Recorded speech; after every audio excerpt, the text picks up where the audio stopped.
Hello students, very good morning. तो मैं हूँ प्रशांत गौतम। तो आज हम जो है कार्डियोवास्कुलर सिस्टम का एक नया टॉपिक लेकर आ गए हैं, जो कि है कंजेस्टिव हार्ट फेलियर या कंजेस्टिव कार्डियक फेलियर। तो आज हम उसके बारे में अच्छे से जानेंगे और पढ़ेंगे। तो आप हमारे वीडियो में लास्ट तक बने रहिएगा, ताकि आपको कंजेस्टिव हार्ट फेलियर और उससे क्लासिफिकेशन से रिलेटेड जो भी जितना भी डाउट है आज सब क्लियर हो जाएगा। तो चलिए देर ना करते हुए अब हम जल्दी से कंजेस्टिव हार्ट फेलियर के बारे में समझ लेते हैं कि कंजेस्टिव हार्ट फेलियर क्या होता है।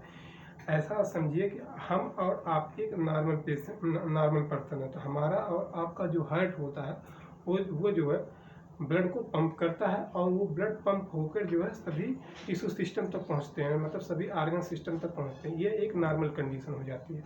लेकिन जब कंजेस्टिव हार्ट फेलियर की जब कंडीशन आती है, मतलब जिस पेशेंट में होता है, उसमें क्या होता है कि जो हार्ट जो पंपिंग जो कर रहा होता है वह जो है सही तरीके से नहीं कर पाता है। ठीक, यही इसका मेन मतलब रीज़न होता है कि कंजेस्टिव हार्ट फेलियर का, जो हार्ट की जो पंपिंग है वो सही तरीके से नहीं हो पाती है। जब सही तरीके से हार्ट की पंपिंग नहीं हो पाती है तो ब्लड का पंप तो जो ब्लड का ट्रांसपोर्टेशन ऑर्गन सिस्टम तक नहीं पहुंच पाता है। जब ऑर्गन सिस्टम तक ब्लड नहीं पहुंच पाता है तो ब्लड के थ्रू ही ऑक्सीजन का ट्रांसपोर्टेशन होता है, तो ऑक्सीजन का ट्रांसपोर्टेशन भी रुक जाता है, जिससे हमारे जितने भी ऑर्गन सिस्टम होते हैं वह जो है अच्छे से कार्य नहीं कर पाते। क्यों नहीं कर पाते? क्योंकि सभी ऑर्गन सिस्टम को कार्य करने के लिए ऑक्सीजन का होना अति अनिवार्य है।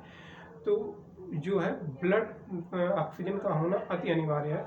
तो हमारा हार्ट ही प्रॉपर मात्रा में जब हार्ट को जब नहीं पंप हमारा हार्ट जब प्रॉपर मात्रा में ब्लड को नहीं पंप कर पाएगा तो ऑक्सीजन सही सुचारू रूप से सभी ऑर्गन सिस्टम तक नहीं पहुंचेगी। ये तो लाजमी है। और जब नहीं पहुंचेगी तब क्या होगा? जब नहीं ऑक्सीजन पहुंचेगी तो जो हमारे जो ऑर्गन सिस्टम है वो धीरे धीरे डिस्ट्रॉय होने लगते हैं। तो और इसमें जो हार्ट की जो मसल्स होती हैं वो बहुत कमज़ोर हो जाती हैं। तो आई होप आपको अच्छे से समझ में आया होगा कि कंजेस्टिव हार्ट फेलियर क्या होता है। कंजेस्टिव का मतलब होता है भीड़ भाड़। जो आर्टरी वेन होते हैं उसमें भीड़ भाड़ होना, अच्छे से जो ट्रांसपोर्टेशन नहीं होना। ठीक, आपको समझ में आया होगा कंजेस्टिव हार्ट फेलियर या कंजेस्टिव कार्डियक फेलियर, ये आपको अच्छे से समझ में आ गया होगा आई होप।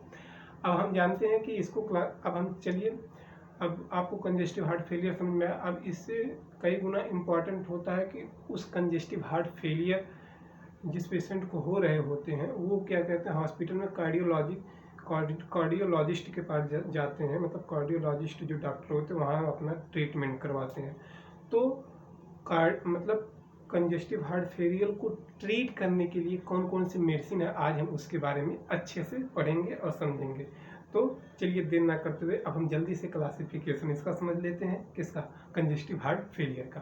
तो जो है कंजेस्टिव हार्ट फेलियर का हम जो है अभी फार्माकोलॉजी में केवल डिफिनेशन बताते हैं और क्लासिफिकेशन करवाते हैं। जैसे ही हमारा जो है फार्माकोलॉजी में क्लासिफिकेशन और डिफिनेशन का मतलब सभी का टॉपिक क्लियर हो जाएगा, सभी का सिलेबस का टॉपिक जब क्लियर हो जाएगा तो हम आपको अच्छे से फार्माकोलॉजी समझाएंगे और फिर एक स्टेप बाय स्टेप आपको लिख कर भी समझाएंगे। तो आप तनिक भर भी परेशान ना होइएगा, आप हमारा वीडियो लास्ट तक देखिएगा, आपको ज़रूर समझ में आएगा और आपका डाउट ज़रूर क्लियर होगा। ठीक, तो अब जो है अब हम इसके बारे में थोड़ा सा समझ लेते हैं कि इसकी कैटेगरी कौन कौन सी कैटेगरी है। तो इसमें जो है पहली कैटेगरी क्या है? डायूरेटिक्स, एक वासोडाइलेटर, एक बीटा एडिनर्जिक ब्लॉकर हो जाएगा, एक बीटा एडिनर्जिक एगोनिस्ट हो जाएगा, एक कार्डियक ग्लाइकोसाइड हो जाएगा, एक फास्फोडाइएस्टरेज हो जाएगा, फास्फोडाइएस्टरेज इनहिबिटर हो जाएगा, नेप्रोनाइसिल इनहिबिटर हो जाएगा,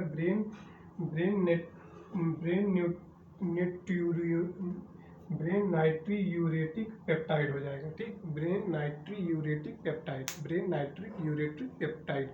तो ये जो है ये हमारी क्लास की क्या मतलब कि कार्डियक कंजेस्टिव हार्ट फेलियर में जो जितनी भी मतलब को ट्रीट करने के लिए जितनी भी कैटेगरी होती है सब यही है। ठीक, अगर आप इस क्लासिफिकेशन को अच्छे से लर्न कर पाएंगे तो आप किसी पेशेंट का पर्चा देखकर आइडेंटिफाई कर पाएंगे कि यह जो है हार्ट से रिलेटेड इसको डिजीज और इसको परेशानी हुई है। ठीक, तो चलिए अब हम इसको जल्दी जल्दी एक बार फिर से दोहरा लेते हैं। Diuretics, vasodilator, beta adrenergic blocker, beta adrenergic agonist, cardiac glycoside, phosphodiesterase inhibitor, neprilysin inhibitor, brain natriuretic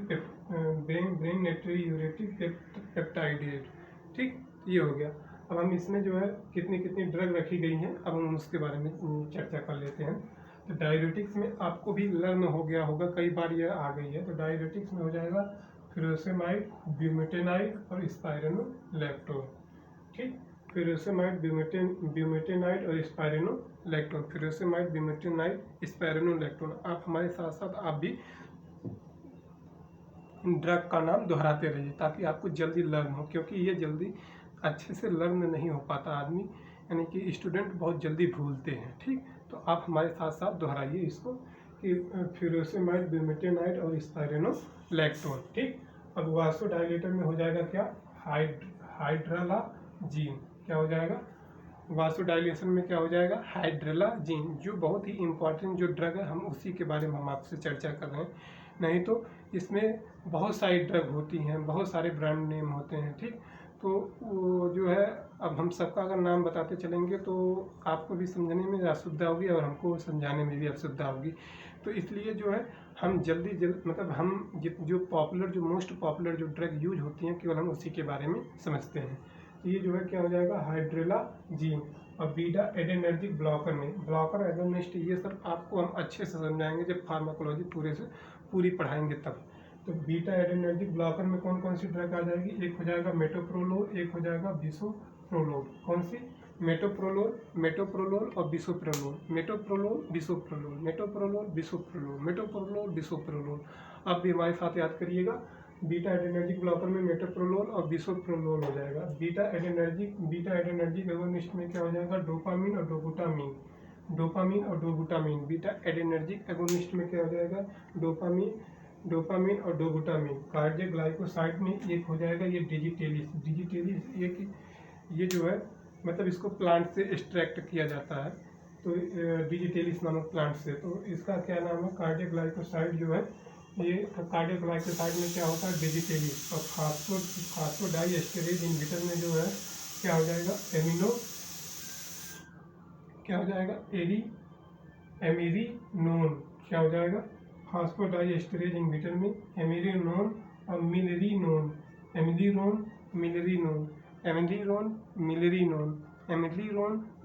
मिलरिनोन। ठीक, अब जो है नेप्रिलाइसिन इनहिबिटर में सोक्यूबिट्रिल। क्या हो जाएगा, सोक्यूबिट्रिल।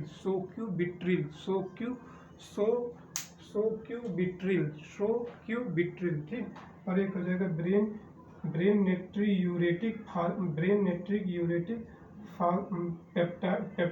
पेप्टाइड।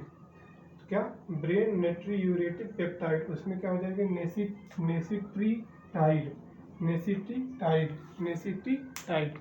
तो ये आज का हमारा क्या रहा, कंजेस्टिव हार्ट फेलियर या कंजेस्टिव कार्डियक फेलियर से मतलब का जो क्लासिफिकेशन है, आज का ये हमारा पूरा टॉपिक क्लासिफिकेशन से रिलेटेड था, जो कि कंप्लीट हुआ। एक बार हम जल्दी याद कर लेते हैं कि कंजेस्टिव हार्ट फेलियर क्या होता है। तो कंजेस्टिव हार्ट फेलियर क्या होता है, जब हमारा ब्लड अच्छे तरीके से पंपिंग नहीं, हमारा हार्ट जो है ब्लड को अच्छे तरीके से नहीं पंपिंग कर पाता, तो उसको क्या कहते हैं, हम कंजेस्टिव हार्ट फेलियर कहते हैं। और उसको ट्रीट करने के लिए हम जो है जिस मेडिसिन का यूज करते हैं उसका क्लासिफिकेशन कुछ इस प्रकार से दिया गया है। जैसे एक हो जाएगा diuretics, vasodilator, beta adrenergic blocker, beta adrenergic agonist, cardiac glycoside, phosphodiesterase inhibitor, neprilysin inhibitor, brain natriuretic peptidase. तो इसमें डाययूरेटिक्स में हो जाएगा फ्यूरोसेमाइड, ब्यूमेटेनाइड और स्पाइरोनोलैक्टोन। और वासोडाइलेटर में हो जाएगा हाइड्रोलाजीन। और बीटा एडेनर्जिक ब्लॉकर में हो जाएगा मेटोप्रोलोल, बिसोप्रोलोल। और बीटा एडेनर्जिक एगोनिस्ट में हो जाएगा डोपामिन, डोबुटामिन। और कार्डियक ग्लाइकोसाइड में हो जाएगा डिजिटेलिस। और फास्फोडाइएस्टरेज इनहिबिटर में हो जाएगा एमेरिनोन और नेप्रिलाइसिन इनहिबिटर में हो जाएगा सोक्यूबिट्रिल। और ब्रेन नेट्रीयूरेटिक पेप्टाइडेज में हो जाएगा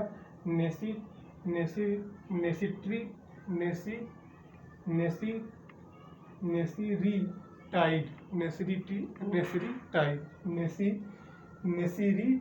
ठीक, तो ये आज का हमारा क्या रहा, कार्डियक कंजेस्टिव हार्ट फेलियर का क्लासिफिकेशन और उसकी डेफिनेशन।